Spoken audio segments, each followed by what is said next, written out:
Did you ever want to get a fluid extractor for your vehicle and make a lot of jobs easier, like transmission fluid, oil changes, and that kind of thing? Well, if that's of interest to you, then you came to the right place. Today we're going to be reviewing this one, and let's go ahead and unbox it. I'm going to use it to change my transmission fluid. I'm not going to show you the whole process of that. If you want to see that, I'll link that in the video up above when I do the transmission fluid as another video. But for now, I'll unbox this thing, show you what it does, and show you how it works. All right, so here's the box. I'm gonna go ahead and open it up. Well, the box they shipped it in was a heck of a lot bigger than the actual box itself. Here it is right here, pneumatic manual pump. And go ahead and open this box up too and show you what's inside. In the top, you see the hoses right here. So there's a number of different sizes. Different lengths as well as different sizes here. The nice thing here is this is a connector, so if you need a longer hose, then you could just connect it to the connector. This is cool too because you could actually turn off the flow. I would think using that. It doesn't look like it pinches all the way, but maybe it's enough on that. And what else we got here? We got a couple gaskets and some connectors, and got the main unit itself right here. And here is a pneumatic, so you can actually hook this up to an air compressor as well as just do a butt pump by hand, your choice. So let's pull this out of the box.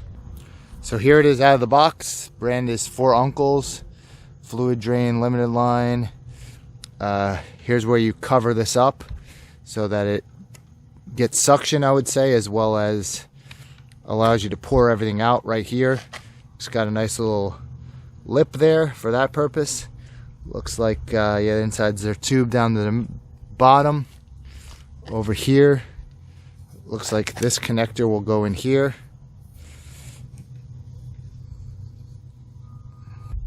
Then the bottom of the box is the instructions, and tells you here the brake bleeding hose, main tube, different extensions, and so on.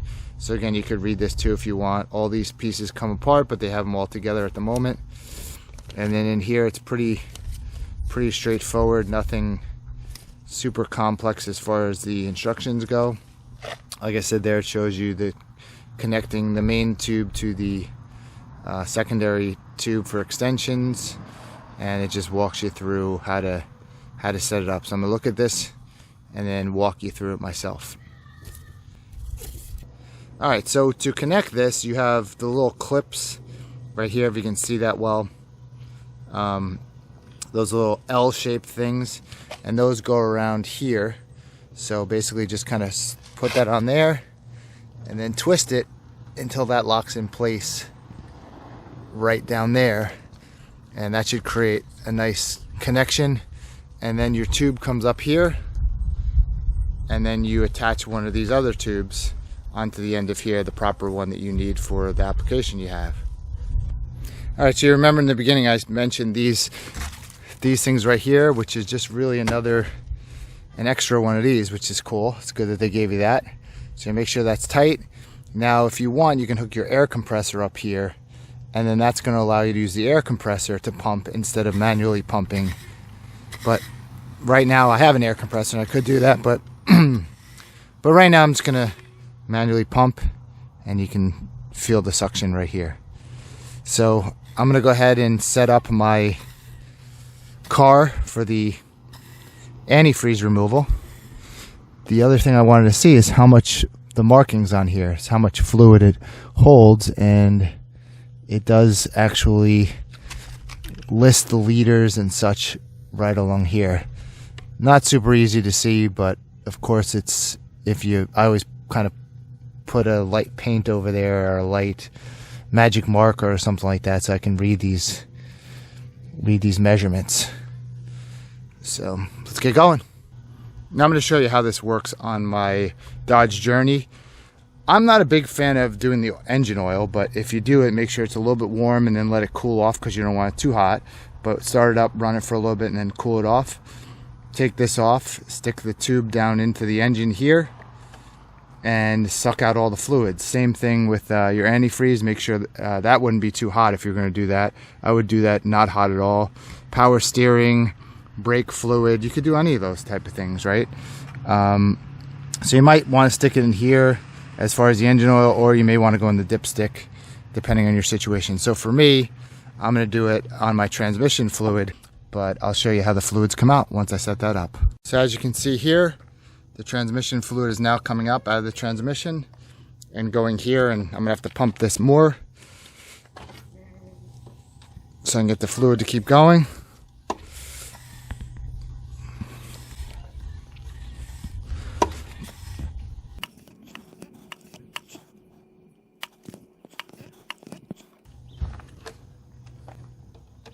And I can feel it's kind of warm.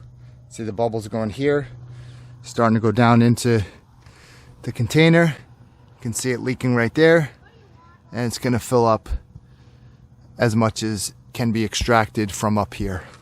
Now let me know in the comments whether or not you would do it this way. I know another way to take your fluid out is to go underneath, take the bolts off the transmission pan, also change the filter, which I'll probably do at some point in the future. But for now, it's just pumping the fluids out, and then I'll fill it up with the same amount that I end up taking out of here.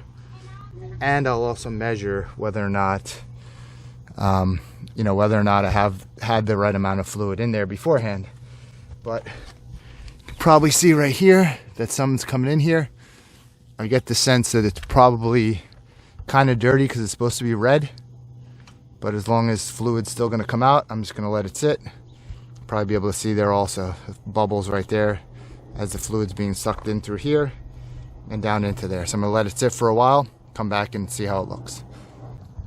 So as you can see here, I've been letting this go for about 5 minutes, and I've already taken out about 2, I'm guessing that's almost 3 liters here. Yeah, 3 liters of fluid out of my transmission. And just keep pumping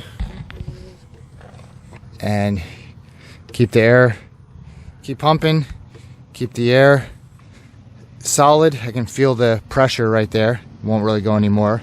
So I'll let that sit and let it do its thing, and just do that a couple times until I'm getting no more fluid over here. Should be good. So I got 3 liters of fluid, and we're gonna look in the end and see what color the fluid is. Also, tell me, is this something you would do? Would you take this project on yourself or not? Be interested in hearing in the comments below. So yeah, let me know if this is something that you would actually do with your vehicle. I'm guessing if you're watching, the answer is probably yes. Have you done it before, and would you do it again? Okay, so I'm grabbing the little handle on the bottom, and I'm going to show you right here what the fluid looks like coming out. You can see how black and dirty that is.